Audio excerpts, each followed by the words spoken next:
লাইলাকে পাশে বসিয়ে এভাবে গুনে গুনে ইয়াবা মজুত করছে তার কথিত স্বামী আরাফাত।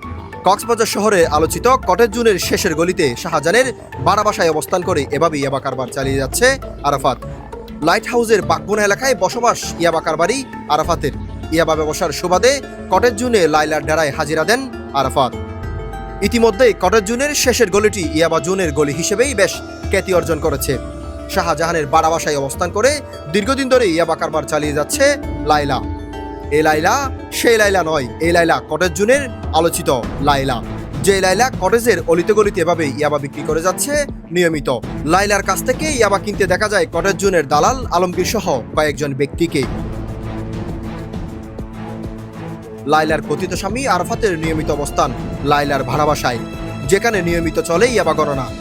কক্সবাজার বাস টার্মিনাল এলাকায় কবির নামের এক ব্যক্তির কাছ থেকে পাইকারি দামে ইয়াবা কিনে লাইলার সাথে বসে ইয়াবাগুলো গুনে গুনে নেন কথিত স্বামী আরাফাত। এরপর বিভিন্ন কটেজ জোনের অলিতে গলিতে হেঁটে হেঁটে ইয়াবাগুলো বিক্রি করেন লাইলা। একই ভাড়া বাসায় অবস্থান করেন আরেক মাদক কারবারি ইয়াসমিন। লাইলার সাথে মিলেমিশেই ইয়াসমিনের মাদক কারবারও থেমে নেই কটেজ জোনে। Rezaul Karim Reza, voice all 24, Cox's Bazar.